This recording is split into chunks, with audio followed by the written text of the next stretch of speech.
प्रिय यूट्यूब दर्शकों, आप लोगों को आज हम बताने जा रहे हैं कि शरीर में कौन कौन सी विटामिनें आवश्यक हैं। अगर उन विटामिनों की जब कमी हो जाती है तो शरीर में कौन कौन से रोग बन जाते हैं, ये आपको आज हम विस्तृत रूप से अपने यूट्यूब के माध्यम से बताने जा रहे हैं। आप लोग कृपया ध्यान से वीडियो देखें और अपने शरीर की मुख्य विटामिनों का ध्यान रखते हुए और किन किन चीज़ों से वो विटामिन प्राप्त होती है, ये सब हम आप लोगों को विस्तृत रूप से आज समझा रहे हैं। आप लोग स्वस्थ रहें और मस्त रहें। महात्मा श्री रामचंद्र जी महाराज की जय हो, सद्गुरुदेव भगवान की जय हो, भगवान धन्वंतर वैद्य जी की जय हो, आयुर्वेद के सभी ऋषि मुनियों की जय हो, जिन्होंने अपना सारा जीवन मनुष्य के कल्याण के लिए वनस्पति पेड़ पौधों पर जो है रिसर्च कर के प्रत्येक रोग की जो है निवारण के उपाय और रिसर्च उन्होंने लिखा। इस संबंध में आप लोगों को आज हम बता रहे हैं। आप लोग ध्यान से कृपया देखें। मुख्य विटामिन कौन सी हैं, इनमें शरीर को क्या लाभ है, इसकी पूर्ति कैसे करें। विटामिनों की कमी से शरीर को हानियां और रोग उत्पन्न होना तथा उनका निवारण आज आप लोगों को समझा के हम बता रहे हैं। तो कृपया आप लोग जो है तो ध्यान से वीडियो देखें और समझें और अपने शरीर में विभिन्न प्रकार की विटामिनों की पूर्ति करके विभिन्न रोगों से आप मुक्त हों।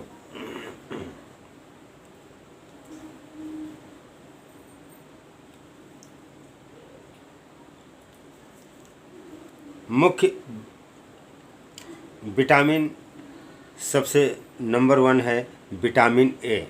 विटामिन ए की कमी से दृष्टि कमज़ोर हो जाती है और नेत्रों में कई प्रकार के रोग उत्पन्न हो जाते हैं तथा दांत भी शीघ्र हिलने लगते हैं जब विटामिन ए की शरीर में कमी हो जाती है। अब विटामिन ए आपको कौन कौन सी वनस्पति से प्राप्त होगी वो हम बता रहे हैं। जैसे हरी चौलाई, जो चौराई का साग होता है उसका साग बना के खाया जाता है। हरी चौराई, पत्ता गोभी, धनिया, मूली के पत्ते, पुदीना, मेथी, गाजर, आम तथा मक्खन आदि का सेवन करने से विटामिन ए शरीर को प्राप्त हो जाती है। अतः इन चीज़ों का जो है अधिक प्रयोग करना चाहिए। तथा number 2 vitamin B. Vitamin B की कमी से क्या होता है? विटामिन बी, इसकी कमी से मांसपेशियों में कमजोरी आ जाती है। इसकी कमी से मांसपेशियों में कमजोरी आ जाती है, अंग भारी हो जाता है तथा झनझनाहट होने लगती है हाथ पैरों में। तब आप समझ जाएं कि हमारे शरीर में विटामिन बी की कमी हो गई है। तो विटामिन बी आपके शरीर को अगर पर्याप्त मात्रा में मिल जाए तो मांसपेशियों की कमजोरी, अंग का भारी लगना तथा अंगों में झंझनाहट दूर हो जाएगी। तो विटामिन बी की कमी पूरी होती है बंद गोभी, गाजर, दूध, हरे साग का खमीर, मतलब हरे साग का जो है तो खमीर का सेवन करें। हरा साग सेवन करें, अधिक से अधिक जो है तो कच्चा खाने की कोशिश करें। अगर कच्चा न खा पाएँ तो आप उसका साग ज़्यादा ना उसको कल्हारें और आधा कच्चा ही रहे, आधा पका हुआ साग आप अधिक से अधिक प्रयोग करें तथा खमीर का सेवन करें। खमीर होता है जैसे जो है जलेबी बनाई जाती हैं तो खमीर का मतलब होता है रात्रि को आप जो है आटा सान के रख दें और सुबह उसकी रोटी खाएं, या जो है तो मैदे को घोल करके आप रख दें और सुबह उसके जो है तो चिल्ले वगैरह पकौड़ी वगैरह आप जो है तो बना करके खाएं। तथा अगला विटामिन है, शरीर की कमी जब हो जाती है तो विटामिन सी। जब विटामिन सी की शरीर में कमी हो जाती है तो इसकी कमी से मुख पीला पड़ जाता है, मुंह पर पीलापन आ जाता है जब विटामिन सी की कमी होती है, और शरीर में दर्द जगह जगह शुरू हो जाता है, शरीर में जगह जगह दर्द शुरू हो जाता है। तथा मसूड़े फूलने लगते हैं, मसूड़ा फूल जाता है और दांतों में अधिक से अधिक दर्द होने लगता है। तब आप समझ लें कि आपके शरीर में विटामिन सी की कमी है, जब मसूड़े फूल जाएं और दांतों में मसूड़ों में दर्द पैदा हो जाए।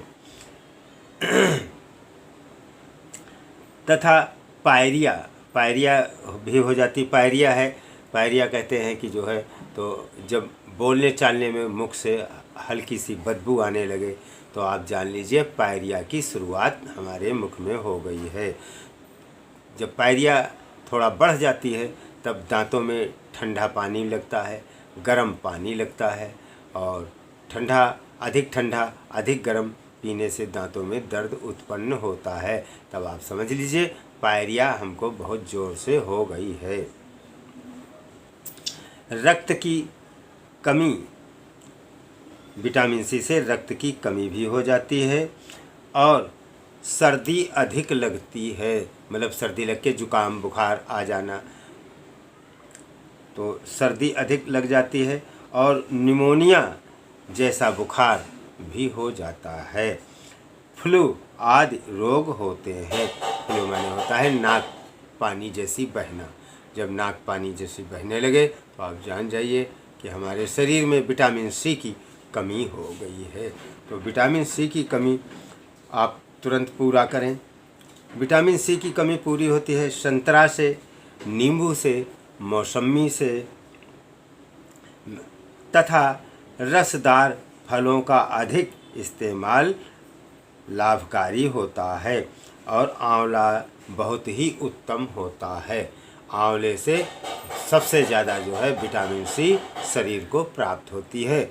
आप आंवले की चटनी खा सकते हैं, कच्चे आंवले की, और आप जो है तो आंवले का मुरब्बा भी खा सकते हैं, और आंवले की जो है विभिन्न प्रकार से, जिस प्रकार से आप अधिक से अधिक आंवला सेवन कर सकें, आंवले का सेवन करें।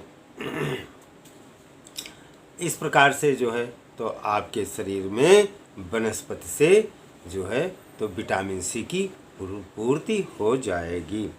तथा अगला विटामिन आवश्यक है शरीर को, विटामिन डी शरीर को भी बहुत आवश्यक है। विटामिन डी की कमी से कौन से रोग उत्पन्न होते हैं आपके शरीर में, वो आप जानें। इसकी कमी से हड्डियों के रोग उत्पन्न हो जाते हैं, जैसे सूखा रोग, वक्ष का बेडौल हो जाना, तथा फूली हुई कमज़ोर हड्डी होना। यह विटामिन डी की कमी से आपके शरीर में रोग उत्पन्न हो जाते हैं। सूर्य के प्रकाश और शार्क मछली का तेल उत्तम होता है। विटामिन डी की पूर्ति के लिए आप धूप प्रातःकाल की 1-2 घंटे अवश्य लें नंगे बदन, तो आपके शरीर में विटामिन डी की पूर्ति होगी। वैसे भी हमारे हिंदू धर्म में कहा गया है उदयाकाल माने जब सूर्य उदय होता है, थाली जैसा जो है लाल लाल जब तक सूर्य दिखता है तब तक उससे अमृतमयी वर्षा होती है। अमृतमयी वर्षा यही है कि विटामिन डी भरपूर आपको प्राप्त होगी, जिससे आपके सभी शरीर के रोग नष्ट हो जाएंगे।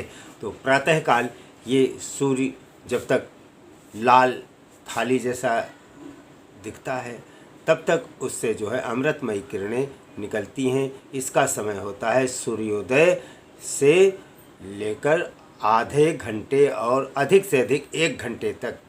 उससे जो है अमृतमयी किरणें मतलब अधिक से अधिक विटामिन सी निकलती है, जो आपके शरीर को एग्जॉस्ट करके आपके शरीर को निरोग बनाती है। तथा जो मांसाहारी लोग हैं वो शार्क मछली का तेल इस्तेमाल करें। शार्क मछली के तेल के कैप्सूल आते हैं जो 7C कैप्सूल कहलाते हैं। 7C कैप्सूल मांसाहारी लोग खा सकते हैं, उससे भी विटामिन डी की पूर्ति हो जाती है। तथा अगला विटामिन आवश्यक है शरीर के लिए, वो है विटामिन ई। विटामिन ई जो है तो पुरुषों में जब विटामिन ई की शरीर में कमी हो जाती तो पुरुषों में नपुंसकता आ जाती है। तथा महिलाओं में बांझपन हो जाता है, वो गर्भ धारण करने लायक नहीं रह जाती हैं जब शरीर में विटामिन ई की बहुत अधिक कमी हो जाती है। इसकी कमी से बांझपन विटामिन ई की कमी से महिलाओं में होता है। अब विटामिन ई की पूर्ति के लिए आपको हरी पत्ती के साग सेवन करना चाहिए। जैसे चने का साग है, मटर का साग है, ये कच्चा ही खाया जाता है, इसको अधिक से अधिक आप खाएं तो विटामिन ई की कमी पूरी हो जाती है। तथा मक्के का सेवन अधिक करें, भुना हुआ मक्का खाएं, मक्के की रोटी खाएं तो आपको विटामिन ई की पूर्ति शरीर में मिल जाती है, हो जाती है। और मटर, जौ और धान का प्रयोग हितकर होता है।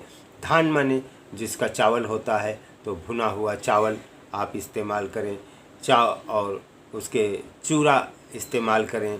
तथा खील भून करके धान भुना जाता है तो उसकी खील बन जाती है, खील का अधिक से अधिक प्रयोग करें। इससे आपके शरीर में जो है विटामिन ई की पूर्ति हो जाएगी, पुरुषों में नपुंसकता दूर होगी और महिलाओं में बांझपन दूर होगा, गर्भ धारण करने लायक हो जाएंगी जब विटामिन ई की भरपूर आपके शरीर में जो है तो विटामिन ई की ताकत आ जाएगी। तथा अगला आवश्यक शरीर में विटामिन है विटामिन के। विटामिन के भी शरीर को अति आवश्यक होता है।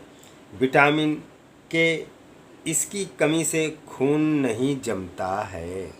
जब विटामिन के की शरीर में कमी हो जाती है तो उससे खून नहीं जमता।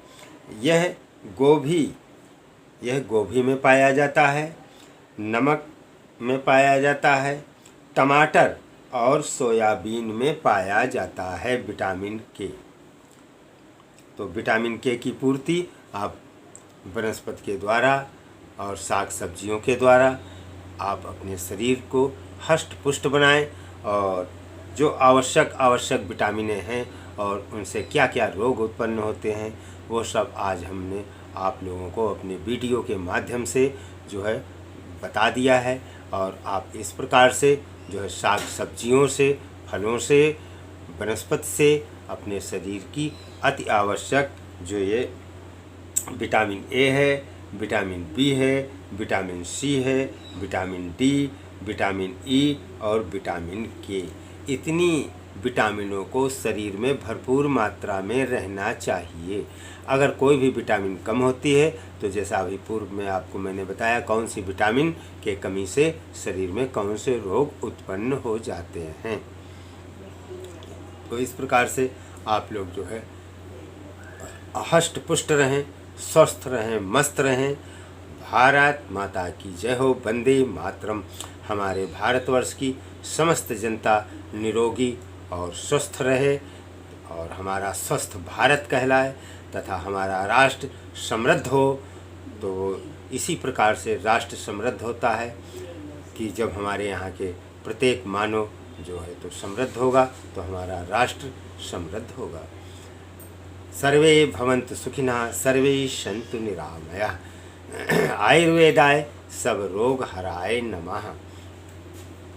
वंदे मातरम। भारत माता की जय।